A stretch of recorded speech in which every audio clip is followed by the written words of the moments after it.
All right, Chris, thank you so much for joining us today on the Good Times Alc Free podcast. It's wonderful to have you, and I'm just so excited to hear more about Sands Bar. So, before we get into it, of course, we have to hear about your journey to sobriety and to where you are today. So, tell me a little bit more about yourself and how did you get here? First of all, thank you for having me, Charlie. Glad to be here today. How did I get here? I would not be here without alcohol.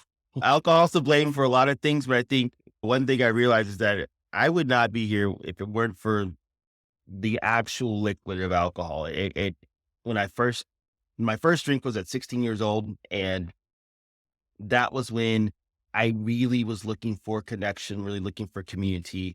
My whole entire life leading up until that very first drink was spent always feeling like an outsider, always feeling like I didn't belong, always feeling like I had something that excluded me from community, from connection. When I had my first drink at 16, it was this invitation to connection. It was this invitation to belonging. I was with this other group of guys who were these pals, and we went around my small town outside of Houston causing mischief. And that was the way that summer was going at 16, just boys being rambunctious, going to the mall. And I always felt like I didn't belong. Mm.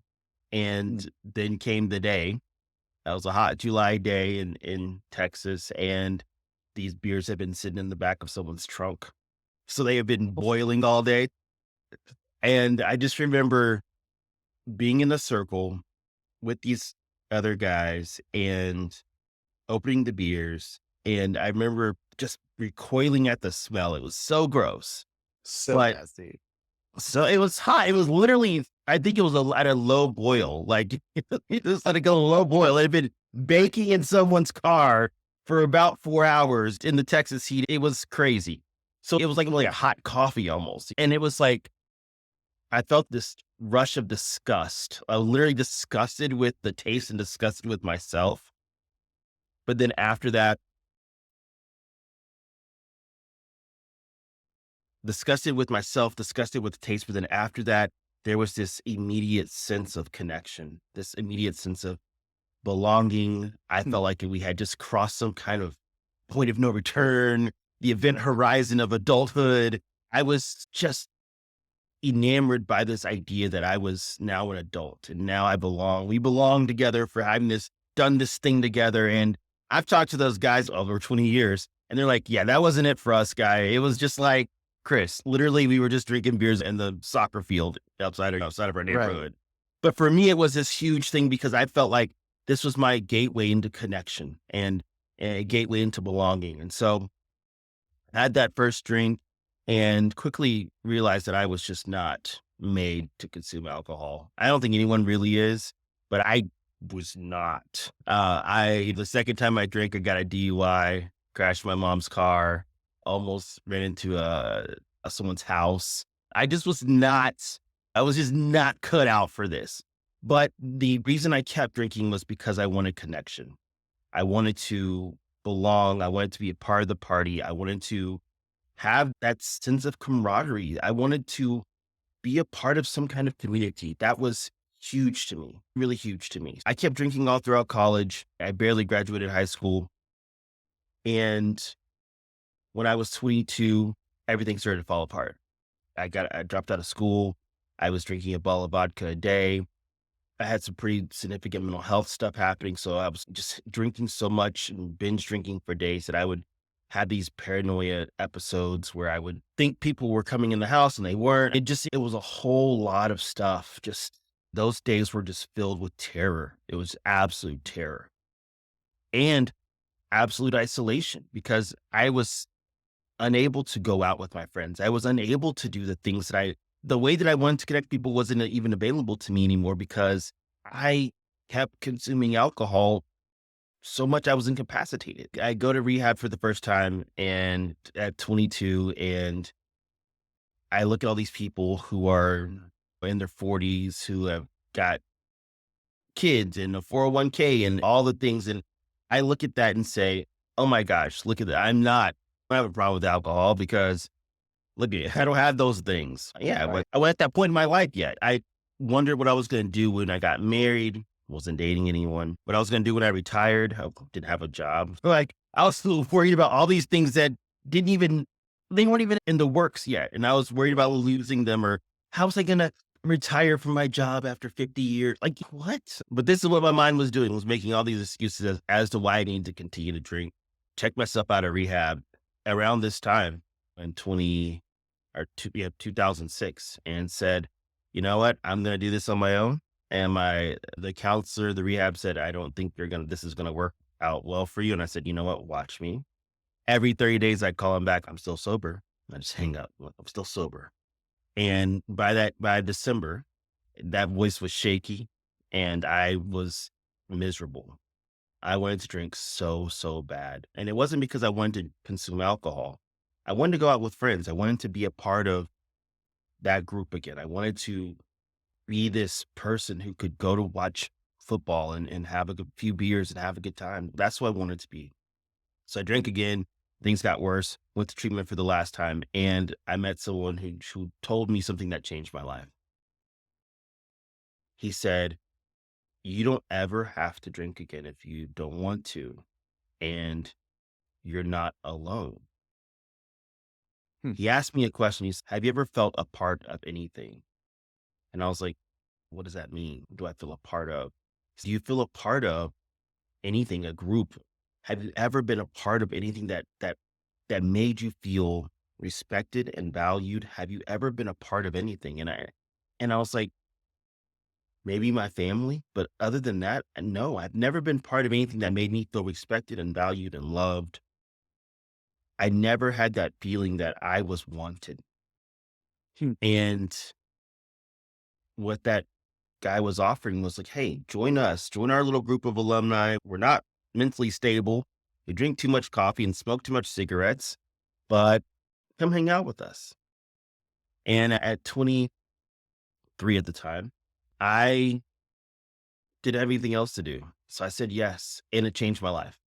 It gave me a sense of community. It gave me a sense of purpose. It gave me somewhere to be on Friday nights. It changed and shaped how I became an adult. I saw men and women coming together on Friday nights, going to this meeting and then going to this Mexican restaurant in Houston and eating this really bad Mexican food. And then just drinking pots of coffee until 3 a.m. And I would get home at 3, stay up till 9 a.m. on a Saturday because I was still wired off coffee. But I made it through Friday night. I made it through the biggest night for me, right? Um, Right. I was able to do something on Saturday with those friends that I met. I was able to meet people who really valued me and cared about me for me. And that was something I had never experienced. Again, outside my family, a great family. My mom was fantastic, but I think that I was looking for this other kind of acceptance, this other kind of love, and I found it there. Wow, that's an amazing story, and thank you so much for sharing your journey. I find it so remarkable how you had this moment, and I find that really interesting that you talked about that you had with your friends when you had that first almost boiling beer, and how you talk about that moment of it being so impactful for you, but didn't mean anything to them. And for some reason, I don't know why that sparked it for me, but in my sobriety and everything else, I think one thing that we always think about is how we look in the eyes of other people or how we're going to be perceived by society. But in that moment, you're saying no one really gives a shit about if you're drinking or not drinking. It's you are on your own, and it really is up to you to live the life you want to live. And then even more incredible is that kind of spark moment you had with that conversation with that person in rehab of, first off, you don't have to drink, which is a really big, just nice offering that someone can give you to make you remember that you do not have to drink to be a part of something or to live every day. And that's just really powerful. And I really appreciate you saying that. And I guess I'm just really curious. I think you brought up this wonderful conversation about the community of non-alcoholics and how you found people who are like-minded and this community that you've now become a part of. I'd love to hear a little bit more about how that community has grown and evolved for you. But I'd also love to know, what was one thing that surprised you about the non-alcoholic community that you weren't thinking about when you first evolved into it?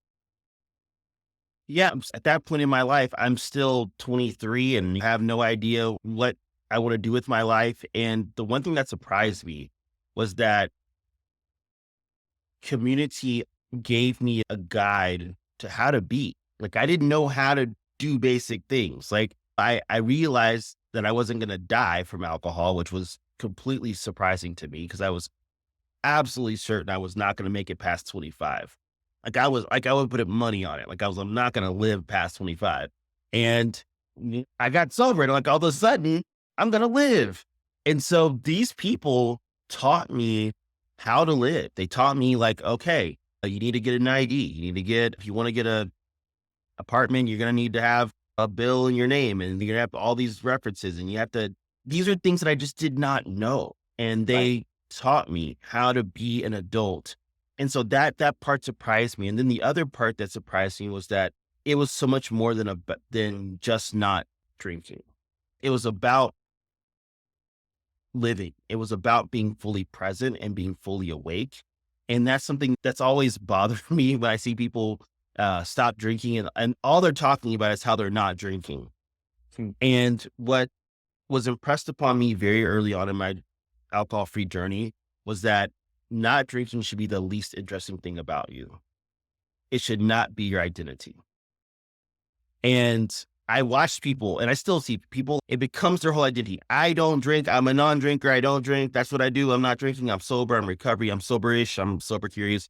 It becomes their whole identity. And what I learned in those early days is that's just a starting point. Right. Not drinking that's just a clean slate. You still have the responsibility and the opportunity to write the life that you want. That is your privilege as a person who does not drink. But your identity is not just not drinking. That's the thing that surprised me because I thought I was just going to live this life of just non drinking. Went back to school, became a counselor, did that for about 8 years and loved it. Loved working with people, worked in residential, outpatient, aftercare, all levels of care, enjoyed working with people who had mental health stuff and substance use because that was my deal. I still dealt with mental health challenges, still do deal with mental health challenges. But yeah, about a decade into my sobriety, I was working as a counselor and realized that what we were offering in a clinical setting was not sufficient to help people learn to be alcohol free. I think we get people to the point that they can stop, but nothing that we were offering in treatment was helping people stay stopped.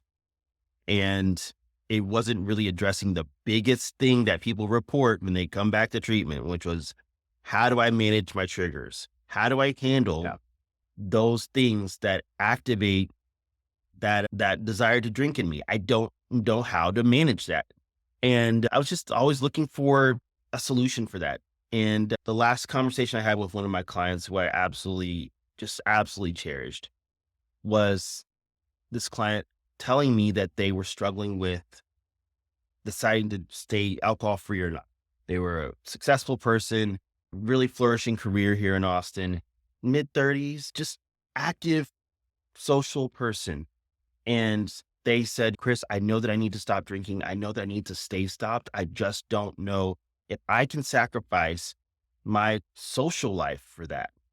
I just don't know. And that was on a Friday. And I come back to work on a Monday, and that person was involved in a fatal drunk driving accident. And and I had lost clients before, but something about that really bothered me. It bothered me that I literally heard someone say, if there was some way for me to socialize, I would not be drinking alcohol. I wouldn't consume alcohol. If I knew there was a way to not drink alcohol and socialize, I would totally do it, Chris. And that person wasn't there anymore. And so I just said, you know what? I'm just going to do it. I'm just going to do this. I just decided to start Sands Bar. I had $200, no bartending experience, not a drop of bartending experience, not a drop of business experience, had no idea what I was doing, but I knew that person deserved this. I knew that I deserved it. The version of me that was hungry for connection as a kid, the version of me that, in another universe did not have this group of people who gathered around him and made him feel loved and connected on Friday nights. And there wasn't, in another universe, I don't find the Mexican restaurant with the bad food. That version of me needed a place too. And that place was Sandspar. And that's where Sandspar came from. Wow, that's a great origin story to the whole bartending. And I love that for me, I'm the exact opposite. So I am 20 years bartender, have been in that world. And that from a social aspect has really been something that, has formed my kind of way of socially engaging with people is from behind the bar, you're on the other side, and this is how we interact with each other. That was an interesting thing. And I love to hear your thoughts on this. But for me, this really sparks something that's really it's something that is definitely my own evolution, but something that's really been a part of my sobriety over the last 2 years is how do I deal with my triggers? How do I deal with these things that come up a lot for me, especially being a bartender?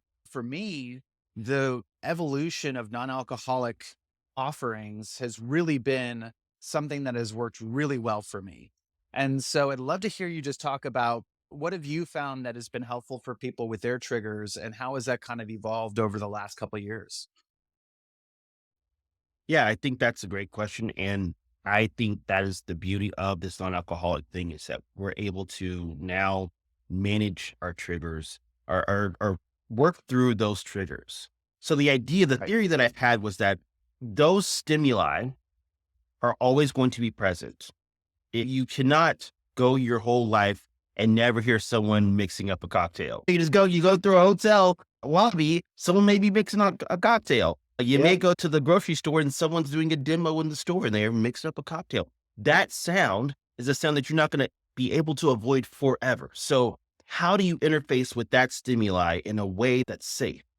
Mhm. And I believe that having an alcohol-free bar was a way to do that. It was a way to have those stimuli, live music, overlapping conversation, a drink that's beautifully garnished, the smell of beer, like all these things that you're used to associating with some of the worst nights of your life.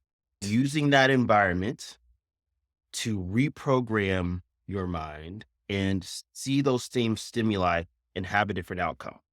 And my theory was if you do that enough time, those triggers are still there, but they just get reassociated with presence and Right. mindfulness and being fully awake, like not being hungover the next day. You start to associate those things. And so they become less anxiety producing because you have these different experiences with those same stimuli. That was the theory. And I still think that there's some efficacy there. I had hoped to Yeah. do more kind of a scientific study when I started Sandspar, but anecdotally, I know it works.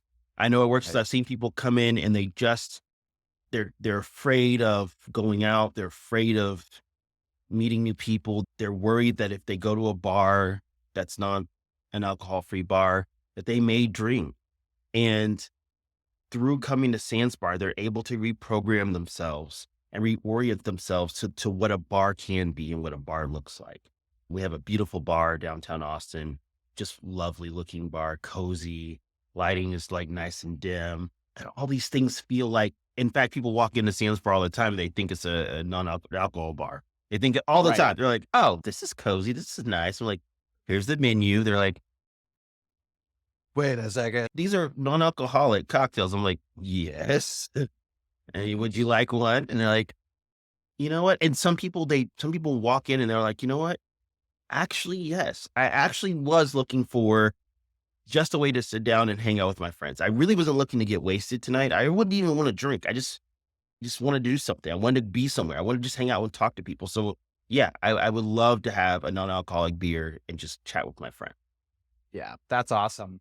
So, in terms of your counseling roles that you had, what do you think out of your past jobs, really helped you get a leg up or really was an advantage in you creating Sandsbar? That's another great question because it was a bit of the counseling, right? Like I think bartenders are just unlicensed counselors, marriage counselors, child counselors. They end up becoming really good in a clinical way almost. So that prepared me. But I think if I'm to be honest, the job that prepared me most was I worked at Subway for like 10 years. 10 years, Subway was the only job that I could work throughout the worst of my drinking. Again, I was drinking a bottle of vodka a day, and making sandwiches on an assembly line was about it for me. But one thing that job gave me was the ability to build rapport. From the time someone walked in and ordered their sandwich to the time that I rang them up, we had a tip jar. And that was like, we really worked for tips. And I would try to make sure that from the time that person ordered a sandwich to the time that they checked out, that I would get a tip. And I would just learn to build conversation within the length of a sandwich. And that was a huge element for me. First of all, it taught me to work with my hands and talk and look at the person. And that was great. But then just building rapport. And I think that bartenders are really good with that. But as a counselor, you have to be really good at building rapport very quickly, especially with Right. people who don't want to be there. And most of the places I was working, it was like mandated treatment. So yeah, these weren't the most willing clients in the world. And it was like, how do you build that rapport? How do you build a connection with people? Like, how does that happen? And so I think it's like my issues with feeling alone and isolated, coupled with those kind of opportunities to build rapport really quickly, coupled with what I learned as a counselor to ask open-ended questions and those other kind of therapeutic tools. I think it really helped me to become the owner of an alcohol-free bar. The bartending part came later, and I still am not the best. I wouldn't make anything that would blow your mind, Charlie. That's just not my zone of genius. I think there's a lot of skilled bartenders out there. Um, I'm really more about building the connection and building the community. That's not to say I don't make good cocktails. I Right. think I've done some pretty tasty cocktails, but that's just not my zone of genius, Charlie. No, I appreciate your honesty. And I think there's something powerful about working in the retail restaurant space, wherever it might be, from Subway to a high end restaurant, regardless of where it is. There's so many lessons learned in the way that you interact with people and building that rapport over that short period of time. And I think, especially when your kind of livelihood depends on it by the amount of tips that they give you have to learn very quickly of how you're going to interact with that person to have a positive reaction for them by the time they leave. I always like to say, in whenever I do bar consulting and all the rest of it, I usually say something to the degree of, "Hey, listen, I can make you a great bartender. I can't teach you how to have a rapport with people. That's something that's you have to have an innate beginning interest in wanting to do that and to actually be practicing it in every single time you have an interaction with someone." But I love that there's just this I love that moment of where we are right now, of that literally the things that are so important to me of going into an establishment and having it have a look and a feel and be cozy and welcoming and having someone behind the bar who wants to build rapport with me and have that interaction. Those are the things that are important. The alcohol was just the thing that was at all of these places because that's just the world we've developed. But now here we are with Sands Bar. I'm so interested to hear more because I love just even that moment that you get with people where they're like, "Oh, this is non-alcoholic? Yeah, I'll stick around." That's such a huge moment we're having right now of this moment of yes, people are so interested in waiting, wanting to know what is the reason, not only the reason behind it, but so intrigued and wanting to find out more. And it was great when I was at Bottle Rock, a local music festival, and it was so interesting because way up top, non-alcoholic mocktails. Like we used every single way of describing it to make sure people understood what we had. But there would still be someone who'd come to the bar and they'd be like, "Yeah, I'll take a Paloma." And they'd be like, "Oh, wait, this doesn't have alcohol?" And I'm like, "Yeah, there's no alcohol in this." And we definitely fooled some people who thought that they were going to get an alcoholic drink. But then when they taste it, once they had it, once they saw what was going on, I was like, "Okay, I can get behind this. I'm not mad at that. I'm hydrated and I got something delicious." But I'm really interested to hear more about how has it been at Sands Bar? Like, how long have you been operating? And I love that you mentioned this cozy element that you're bringing. But I want to hear more. I want to hear how that evolution's gone for you because I've been in the bar world for forever. So I love to hear just people's evolution of this is what's happened. This is what happened at the beginning. $200 in your pocket and starting Sans Bar. That's how we all start. But I'd love to hear more just about how that journey's been for you. Yeah, great question again. I love talking shop about Sandbar because I feel like most people they're more interested in the journey of how I got to open Sandbar. To my knowledge, Sandbar is the first modern alcohol-free bar in North America, and we were just in the water at the right time, right? Had I been a year early, had I been a year late, I would not have. But 2017 was just a perfect year because Ruby Warrington wrote the book Sober Curious, and Ben Branson had created Seedlip. And I Okay. think that people forget and they do not put enough respect on Ben Branson's name and Seedlip's name. There would be no category. We would not be talking Right. today. There would be no billions of dollars in global commerce of non-alc if it was not for Seedlip. Seedlip was the first time people took the idea of non-alc spirits seriously and the idea of Right. building a cocktail around a base spirit seriously. I wish people would put enough respect on Ben Branson's name because Seedlip is responsible for this revolution. Because those two things were in existence, Sandbar was just primed for this experience of developing. I started off with this premise that I should never let the perfect get in the way of the good. And what that meant to me was that I had this perfect idea. Actually, the bar that I have now is pretty much perfect.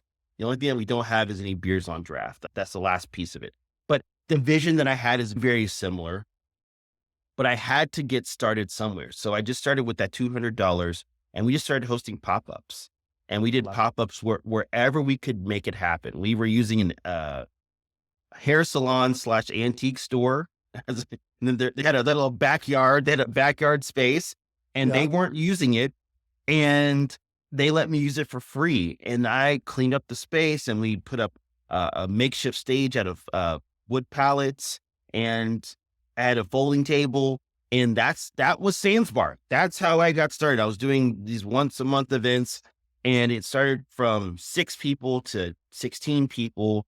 We just started to grow month over month. And it was incredible to see how people were so hungry for this in Austin. Austin is a city where people just come to party. It's Nashville or New Orleans or Vegas in a sense where people just, this is a place to let go and party Right. and have a good time. And so it was cool to see that people were actually interested in something like this. And so 2018, March 2018, I have a event during South by Southwest and over 50 people show up for it. And it's just incredible. We have DJ, we have live music, it's insane. And it was like, okay, this could really be something. So I had a bartender, and that was the other thing. I recognized that bartending was not my strength. So I always looked for bartenders who were actively bartending in bars that serve alcohol because that palate was a palate that I just did not have. You have to think when I stopped drinking, I was 23 years old. I wasn't Right. Right. drinking. I wasn't drinking a Sazerac. I wasn't drinking an Aperol Spritz. I wasn't drinking. I was drinking anything that was cheap. The only wine I had consumed was out of a box. I wasn't this refined palate. I just didn't Right. have that. I had to rely on other people. Mhm. It's wild when you think I've made at least 1,000 or more alcohol-free old fashions, but I've never had an old fashioned, never had an alcoholic old fashioned. Why? What's all the other stuff in there? Yeah. Just give me Right. the booze. Get to the um, point. it was important for me to bring people in who had that experience. And at that time, I had a really great bartender who was just actively working on in the busiest high volume bars in Austin. And I thought that was a great find because I felt like high volume bartenders were really good at managing expectation because that's what I figured we would be doing a lot of. We would be measuring a lot, or we would be managing a lot of expectation because people would come up to this bar, even though it was a table at the time, but be coming up to the bar and they would not see anything that's familiar to them. Because at the time, there weren't a lot of analog. There wasn't a whiskey and a tequila and a rum and a gin. That hadn't happened yet. So Yeah. They had to it get was like creative. yeah, gotta get creative using seed lip, using other things that we were using lots of shrubs and apple cider vinegar, trying to go with fresh, simple syrups, really creating drinks that looked great, tasted great, that had some kind of functional health benefit, a lot of kombucha, just using what was available at the time. And then as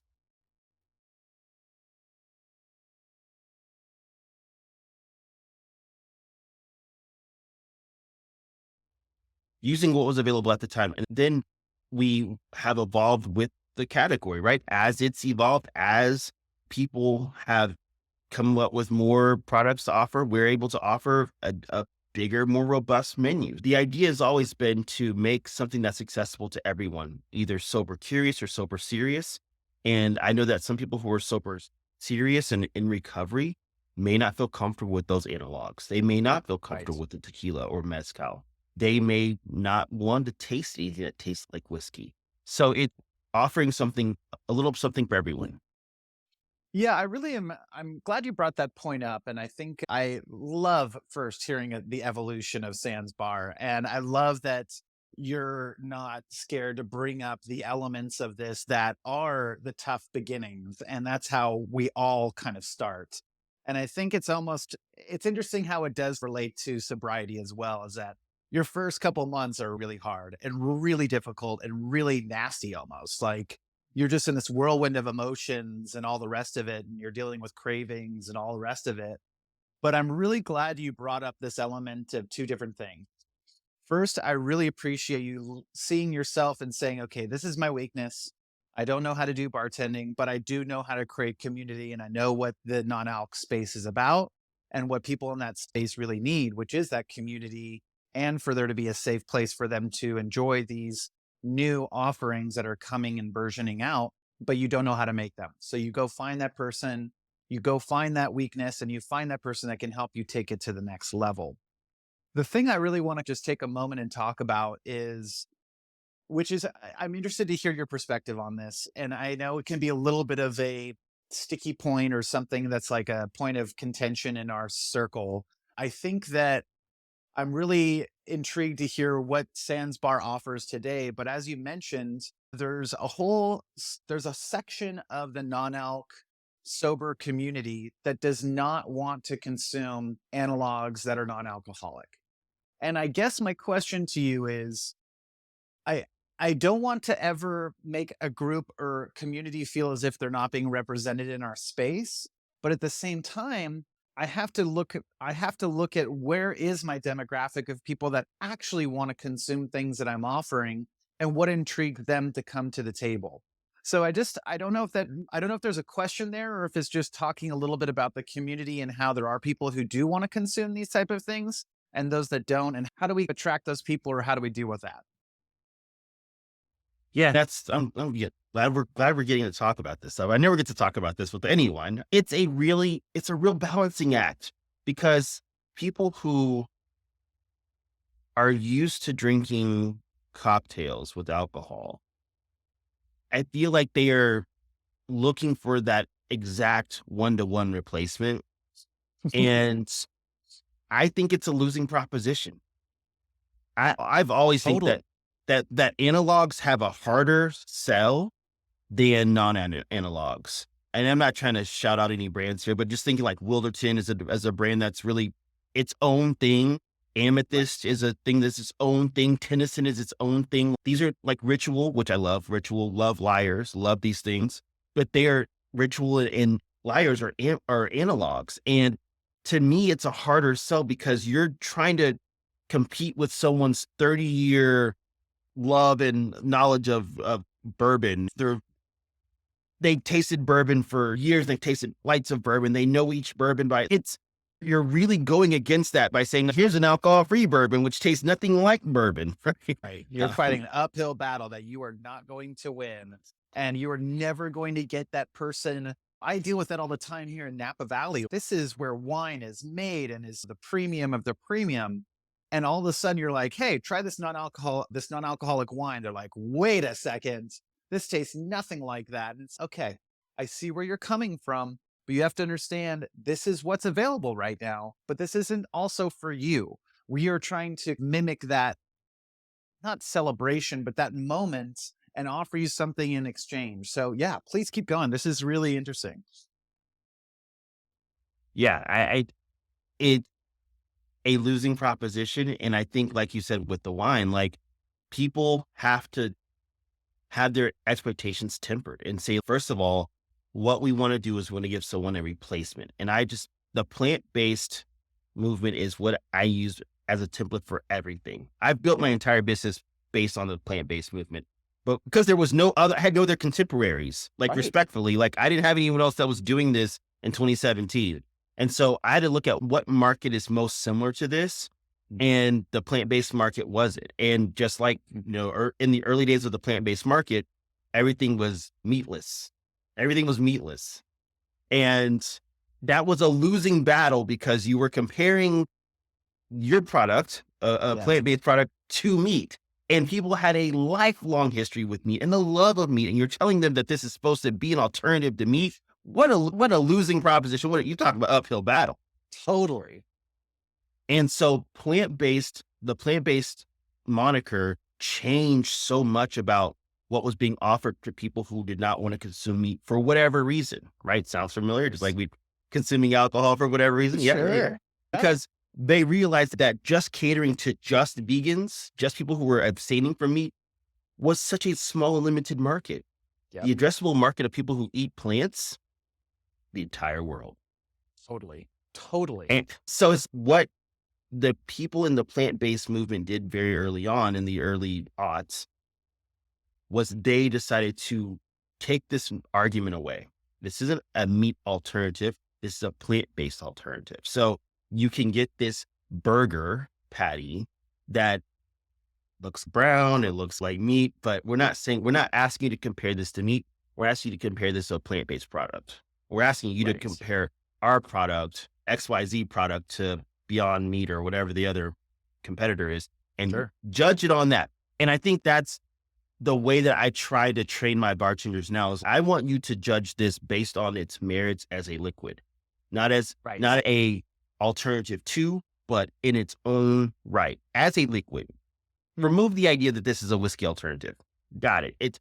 But is there any peaty notes there? What is it on the back end? What are you noticing? Do you get in that mezcal? Do you get smoky? Do you get agave? What are you getting when you taste this? Don't worry about what it's supposed to be or what it's supposed to be a competitor to. What is this for you of its own and of its own volition? What does it taste like to you? Yeah, it's so important. And I love that you looked at that and did some research of, okay, how did the plant based movement get to where it is? And that kind of like looking at the history of that and how for so long people were so against it because you were saying this is a one for one replacement. This is going to replace your steak or your burger. And you're like, bullshit. That tastes nothing like a steak or nothing like a burger. How dare you even mention that you think that it could be similar in any way, shape, or form? I think it's so interesting how it's okay. This is interesting though, because in that movement of the plant based movement, there's nothing that is really put on a pedestal or something along these lines. And I think it was the founder of Clean who was saying something along the lines of when you take a break or tell someone you're taking a break from alcohol, there's a visceral reaction that they have and usually say, "Oh, come on, what are you doing that for? What are you taking a break?" Like there's judgment immediately. But if you were to say, "Yeah, I'm taking a break from heroin," they'd be like, "Oh my God, good for you. You're doing something great for yourself." And when you take a break from meat, even then you still get a little bit of questioning from people who might know you really well as the big steak eater, big guy kind of role. But now you've got this thing that's almo- is it polarizing? Maybe it's definitely something you question. And it's something that I usually say there's three different reactions I have when I tell someone I no longer drink. There's the person who's curious, there's the person who's 100% behind you and wants to help you and be your cheerleader to keep you going on that path. And then there's the person who looks in a mirror and all of a sudden you are making them take a look at their own drinking and say, "Wait a second, how dare you stop drinking? Why are you even here?" For me, that happens a lot because I'm here in the valley and I still go out to bars. I'll go. I remember I went to a bar opening and the guy at the front knows me forever is like, "What are you doing here?" And I'm like, "You don't even drink anymore." And I'm like, "Hey man, I'm still a part of this community. I'm still going to come in and celebrate you guys, even if you don't have anything for me. I'm going to have bitters and soda, and I'm going to throw down $20 just as if I had a cocktail because you're my community, and I don't really care what your effect is." But you have those three different reactions. And I'm curious to hear more about Sans Bar and like, how has it been this reaction to you having this type of location in Austin? Yeah, I think those are very common reactions. I definitely agree. We have connected and stitched alcohol into every bit of our social lives as adults. It's so ingrained. It literally is the fuel by which we gather, we party. You look at festivals and they're all sponsored by alcohol. There is a alcohol is everywhere. So when we say we're no longer playing that game, I think it scares people because it's as removing that block on the Jenga tower. It's saying, "Uh-oh, I'm challenging like the establishment. I'm challenging the way that we do things." And Yeah. that's scary to a lot of people, especially people who make their money off alcohol, people who make their money with people being intoxicated. I did a nonprofit event and the the leader of the nonprofit said, "Hey, we're not going to serve alcohol this event." And everyone freaked out. And everyone's main complaint was or concern was, how are we going to raise money? Yeah. If people aren't drunk, how I'm sorry, you need to get people drunk to get them to do that's I won't even Come say on what kind now. of Come on I won't even now. say what kind of nonprofit it was, but like I'm like, yeah, that didn't really sound like the healthiest move, but I get it because that's just what we've done.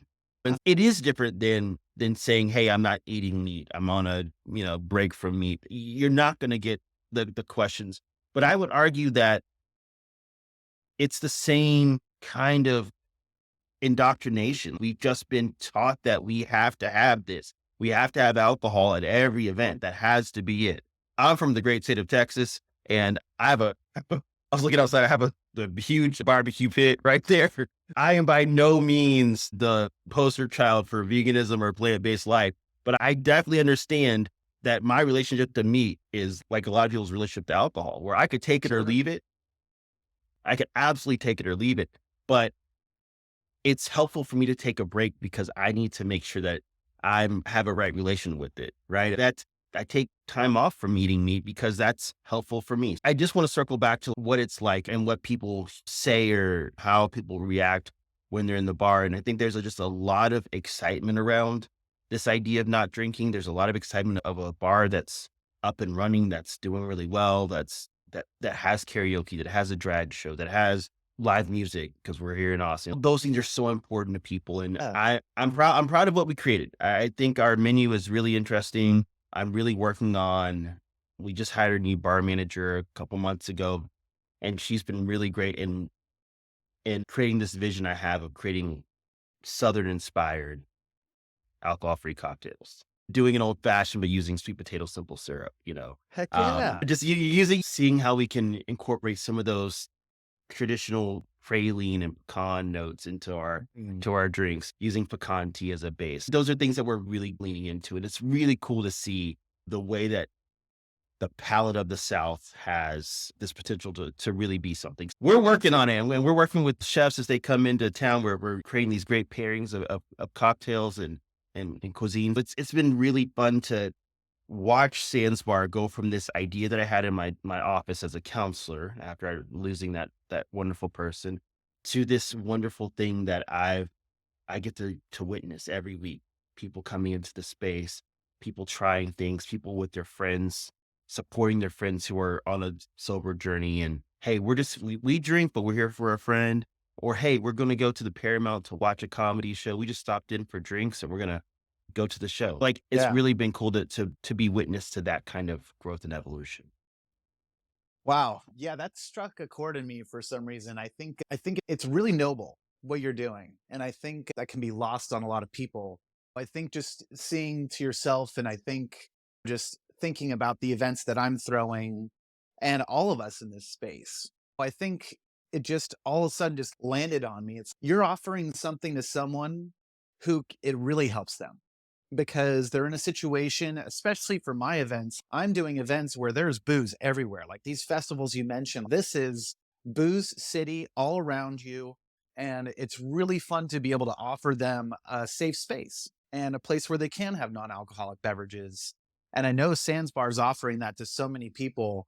And I just think what a wonderful thing to take a situation where you've lost someone near and dear to you that was struggling with this and offer that to people who are still with us and to make it really part of your mission is to just offer this to people in a space. And at least it's a mission for me of every time I'm at an event, I know that I'm offering this to people and it's going to make an impact, and that grows every single day when we do this. And it's so funny you brought up that fundraiser because I also did one along a couple months ago. And it was really interesting because it was great to offer non alcoholic drinks, but it was also very present that their alcohol ruled this whole thing. And I think the fun part of the conversation for us and where it gets interesting is I'm finally seeing this moment happen where the alcohol industry is saying, okay, this is coming and this is coming quick and fast and it's growing and growing. What I think is fun is when I can have a conversation with these people and it's not polarizing and it's not coming from a place of you better watch out. It's coming from a place of let's work together. Let's find ways to have this community come together and to make something that's going to be great for all of us. You're going to make money on your end. I'm going to grow my business is which is what I really want to have happen, and to get as many people to try non-alcoholic cocktails as we possibly can. I'm so excited to hear more about that Sands Bar has gotten that evolution and that you have these things that people look forward to and the drag shows and the live music. This is all stuff that we love to see happen in bars normally. But when it's non alcoholic, I know that is a huge accomplishment because we've all come from those folding tables and setting up in the back of a coffee shop or a vintage store. This is where we get our humble beginnings, but it's just so exciting to see Sands Bar take off to what it is. I think in closing, I'd love to hear a little bit more about the Academy Awards of Sands Bar. That's just such a cool thing that you've done. And I think for me, it's really exciting. And I don't know if you know this, but I think what you've done is there's so many things within the alcohol world that you try to almost get notoriety, right? As you mentioned, there's this aspect of creating community, but there's also being like a leader in your community. And there's so many cocktail competitions and things that happen to that degree. And I know for myself and for a lot of my friends in this space, getting to be a winner of these things is huge. And it was like this thing that is, yeah, I won this award. There's the International World Bartender Award. And those people are ginormous in that world. And even in my world, like just being a bartender, I give props to those people who have dedicated their life to this thing. And I just love that you've done that yourself. And I just love to hear the evolution of that, how it's been going. But I have to commend you. I think that's such a cool thing that you're doing for this space to really give appreciation and a little bit of putting a spotlight on the people who have really done a great job in this space. So I'd love to hear a little bit more about it, but kudos to you, man. Oh, thank you. I think that part of now that I've been doing this for 6 years of my life as an entrepreneur, I'm always thinking about what's next. I'm always watching the plant based movement and seeing how things are changing and evolving. And spoiler alert, if you look ahead, things are going to change in ways that we may not always be comfortable with. I think that's what's coming next, right? So, part of what I know and am aware of is that this is so much about creating culture. I want this to be around. I want my kids are 8 and 9. They get into college, I want them to be able to have a just nonstop options of alcohol free bars and options and Instacarting or whatever they call it at that point probably just visualize it and it'll pop up. Whatever it is, I want them to be able to have something that they can have that's non-alcoholic. I want that to be their reality. I want that to be just the way that it is for them. To do that, we need to institutionalize non-alc. And for me, having Academy Awards is an important thing. So Sands Bar Academy is my 10-week offering that I created in 2020. It is a 10-week course to help people create their own non-alcohol bar, bottle shop, or brand. Some people just want to be bloggers or just want to be influencers, and I help people create that. But a lot of what I do is just help people create bottle shops and bars. And what I've done is I've decided that I don't want it to be Sands Bar. I don't have any aspirations of Sands Bar ruling the world. I don't think that's good for the overall trajectory of the industry. I think what's helpful is to have different iterations of this concept because life biology teaches us that diversity is the way that we can keep things going. So I'm thinking like, hey, if we want to keep this going another 10 or 20 years, we need to have different iterations of this. And I really enjoy helping people get their own thing started. So I've helped over 25 people in the last 3 years start, own, and operate their own bottle shop, bar, brand. It's Wow. been an incredible thing. So that's the Sands Bar Academy. So the Academy Awards come from the Sands Bar Academy, and that's a people's choice, right? We really wanted to create an award ceremony that honored people, but we wanted consumers of non-alc products to be the people who voted these folks in. And we wanted it to feel like this was coming from the ground up and not the top down. A lot of these, like you said, bartending awards, they're all from experts or all from people, the top 10 non-alcoholic whiskeys that you should be trying. That's just someone picking from a list, right? Right. That's not the consumer. And so the 10 categories that we had this year were people voting, and we had over 1,000 people vote, small sample size, but we're going to continue to grow each year. And every year they'll be held in Reno, Nevada. So in September of each month, they'll be held in Reno, Nevada as part of the Dry Society Gala. We already have tickets on sale for those. So if you're not far away, No, not you at can all. Yeah. come and join us next year. It's a lovely, nice night for people to get dressed up. It's tuxes and gowns. We're gonna have a red carpet. We're gonna have interviews from red carpet, and the veritable who's who of the non-alcoholic world is gonna descend on Reno, and we're gonna continue to make this. And by the time my kids get into school, and it'll be the Sands Bar Academy Award 10-year anniversary. So that's it in a nutshell. But yeah, it comes from the Sands Bar Academy, which is this course I offer. It's on Zoom. We meet once a week. And then you have an alumni program that we're a part of so that people can grow in community and they can grow their business in community. Love that. I love that aspect of it because that's a one thing that's really cool about non-alcoholic space. One thing that I love about it, and it's something that I always end up telling someone who's from my alcohol days or just from sales or whatever it is, that I also want to tell you about something really special about the non-alcoholic space that you might not consider is that there is not the red tape that you deal with alcohol. And that is something that is totally almost glossed over in so many different ways. It's like, in the world, like I used to be very involved in that space and like to get a liquor license or get a catering liquor license, these are not easy feats to accomplish. And so to not have to go through that red tape and all those hoops to make it happen has been really a breath of fresh air for me of just being able to really run a business the way I want and to do those type of things. Yeah, I really commend you, man. I think it's so cool. And I think one of the best aspects of bars, regardless if it's alcohol or non-alcohol, but definitely the non-alcoholic space, is that there's room for all of us Mhm. and that there's always different concepts in the way that you're going to present your retail offerings or your bottle shop or your bar. That's a thing that I look for these days is what does your bar offer? Is it different in what way? Like the listening bars where they're listening to records all the time. That's a new one we have here at Napa. And it's just amazing because Sure. it's just this different thing of you're not just going for food, you're not just going to drink, you're going for something a little different.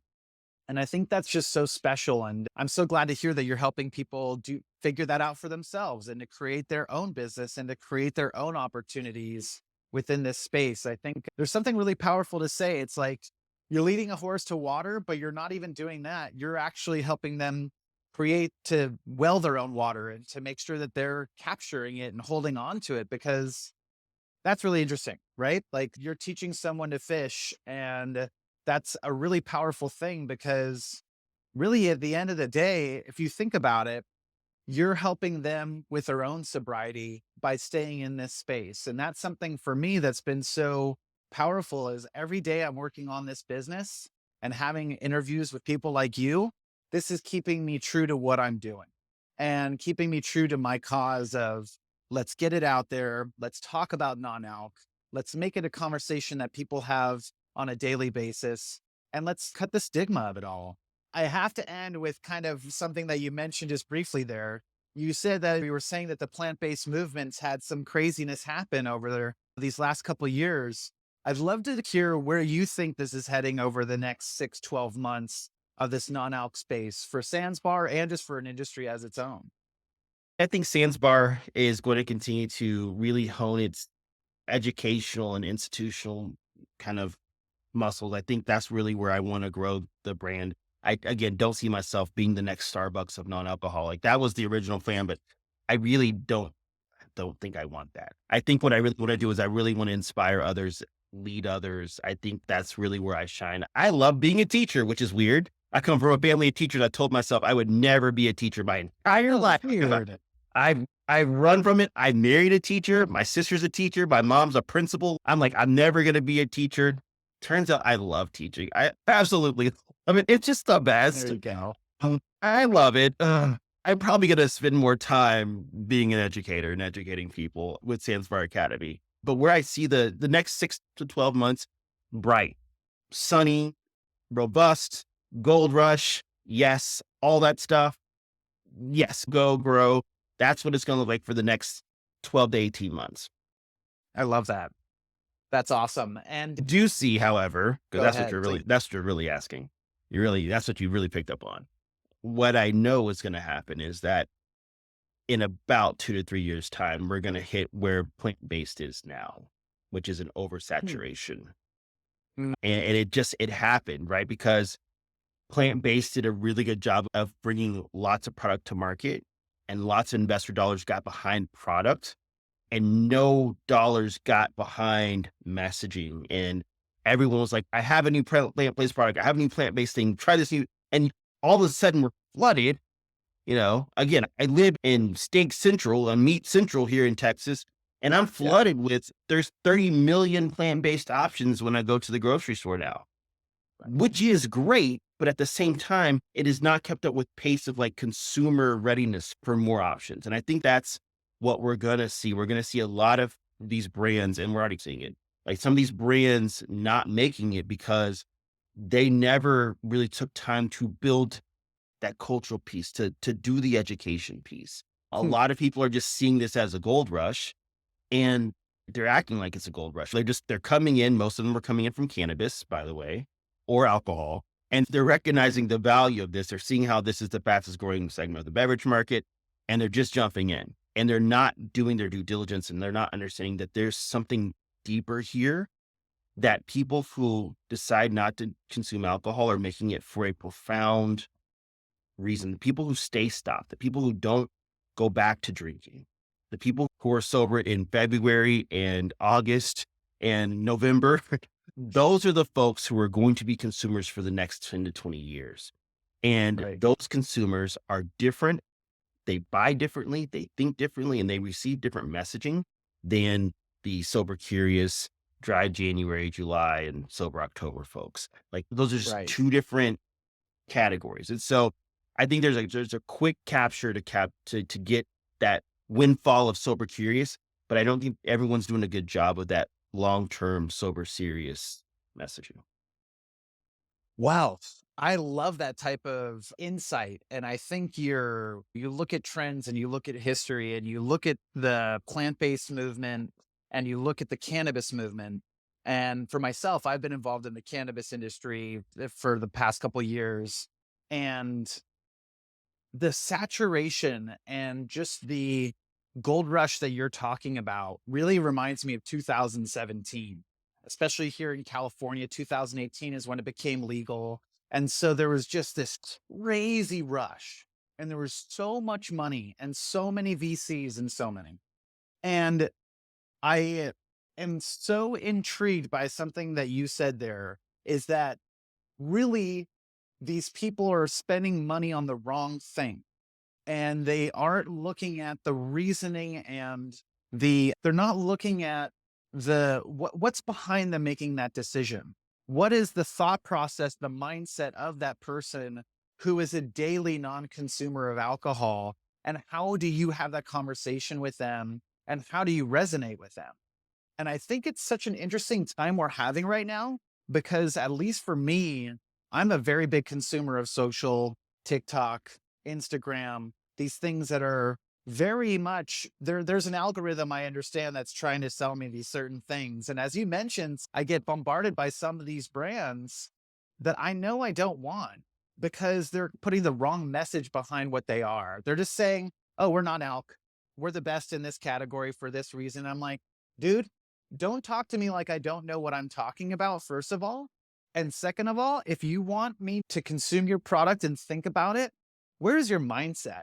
Like for me, I think of athletic brewing in a very high light because to me, you're showing two different things. You're showing first that you thought about this a long time ago, and this is something that has evolved over time, but they're staying so true to their message and for their inclusion of anyone who wants to be active. And we're all active. We're all active in our different ways. We're all active in the different things in our hobbies that we love, but we're still active. And I just think that they've done a really good job. And I think I'm just so glad that you mentioned that. And I think what it really does for me is I hope we can have a conversation in that next 6, 12 months, because that'll be so much fun to see how that evolution went and who were the players that really did it right.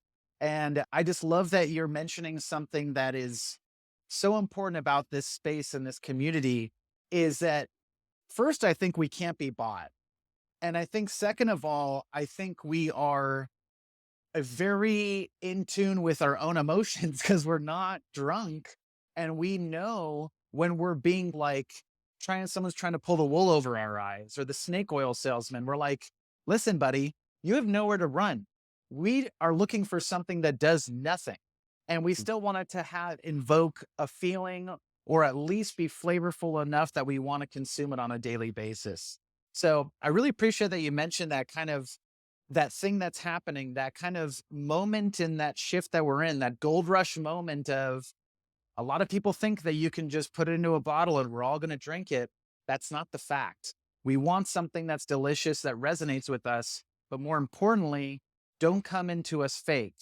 Come to us as someone who wants to learn more and is intrigued about how can they be more part of the conversation and be included.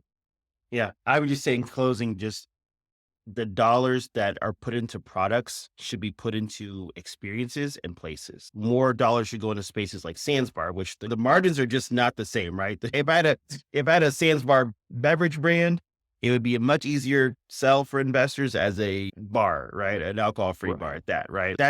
I get that, but I think that for the continuance of this movement, it has to be experiences, because what you just said was it's about experiences, and people don't get that. When you remove the alcohol, all that's left is flavor and experience. That's all that's going to keep me coming back. What is the Right. experience? I have a favorite non-alcoholic beverage and I love it for the flavor, and also love that it's my after work drink that I just pour two fingers of and enjoy it while I'm sitting on the back porch. That is important to me. That is something that I cherish dearly, right? That's what I think people are missing. And just putting something in a can. And I don't think that the analog rated drinks are the answer either. Honestly, I think that a lot of people are looking for something that feels different, that feels like a departure. Again, they're not comparing it to anything else. I think that's really important. And we've gone this whole conversation without saying the word mocktail, which I think is really cool. Yeah, I know. that's I just noticed that. I was like, how do we do that? Because I usually throw mocktail in there just because I think mocktail is not a dirty word. I think it's not a dirty word.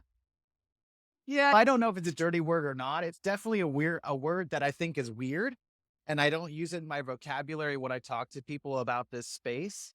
And that's really funny that you brought it up because I think it is turning into that. word that people have a different reaction to when you bring it up. But They do. I was yeah, talking to Ian. Do you know Ian from All the Bitter?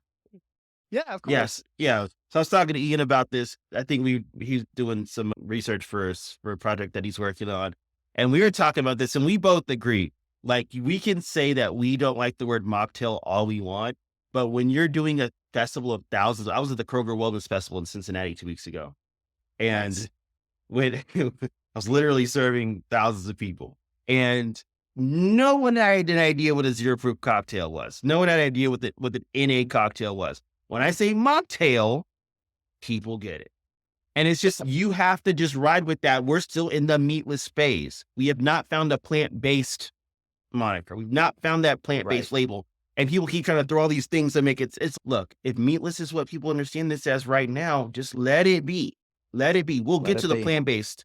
And when we get to the plant based thing, then it's going to be so much easier. But yeah, um, it's I've just learned, look, if it's gonna pay my bills, I'll say mocktail all day long. Are you serious? All day, all I'll say day. I'll I s mean, that was like the thing when I did Bottle Rock. They're like, we need to like it needs to say mocktails, alcohol free, like all the buzzwords because that's what you need to just have front and center to people so they can realize what you're doing.